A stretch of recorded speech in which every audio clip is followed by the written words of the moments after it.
क्या कुछ यादें रही हैं और आपसे मतलब किस तरह का संबंध उनका रहा? कितना समय बीता उनका?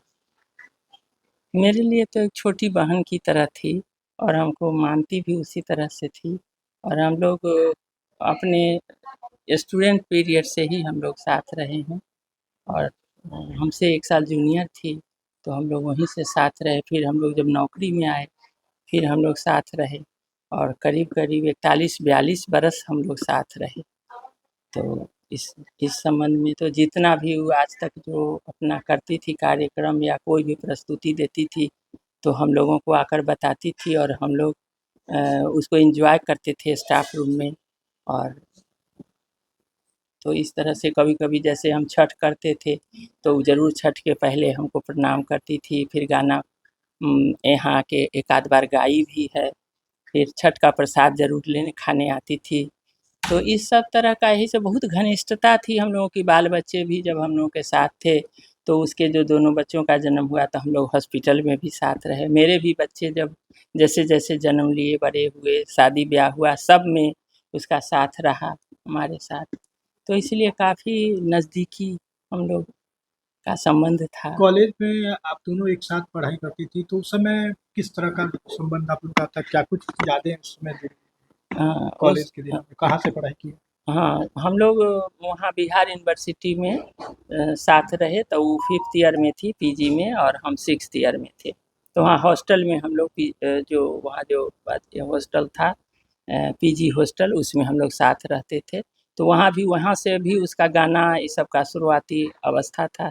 तो उस समय जो है वो गाना-वाना गाती थी तो हम लोग बहुत एन्जॉय करते थे।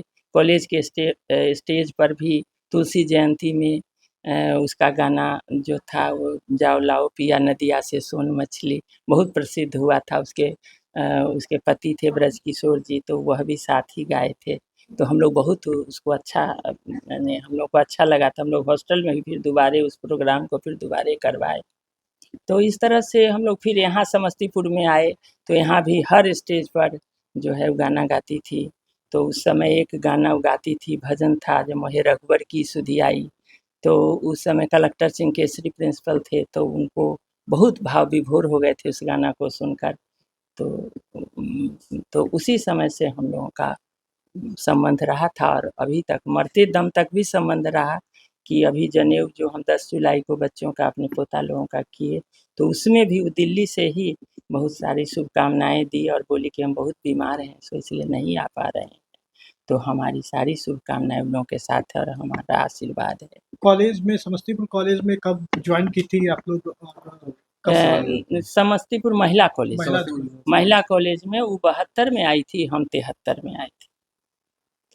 तो वो एज ए डेमोन्स्ट्रेटर पहले आई थी, उसके बाद फिर अपना अपना फिर उस पीजी की, फिर अपना पीएचडी की, फिर उसका अपना जो करियर सब आगे बढ़ा, तो फिर वो भी अपना हो गई। फिर उसको बहुत सारी एचएमवी का जो कई निकला उसमें उसको अवार्ड मिला, फिर विद्यापति का श्रद्धांजलि कैसेट निकला उसमें भी उसको प्रतिष्ठा मिली, फिर उसके बाद पद्मश्री मिला, फिर पद्म भूषण मिला। तो हम लोग सबके साक्षी रहे हैं, सबके उसके साथ रहे हैं। तो इस तरह सेवानिवृत्ति कब हुई? थी 2017 में, 17 के अक्टूबर में उसकी सेवानिवृत्ति हुई और मेरा फरवरी। उनका कर्म क्षेत्र रहा समस्तीपुर वीमेंस कॉलेज, तो हाँ, क्या मान करते कॉलेज में कुछ उनकी यादों को सहेजने के लिए कुछ होना चाहिए? ज़रूर होना चाहिए। उसकी कम से कम एक जो उसके तैल मूर्ति है वो तो संगीत विभाग में लगाना ही जाना चाहिए।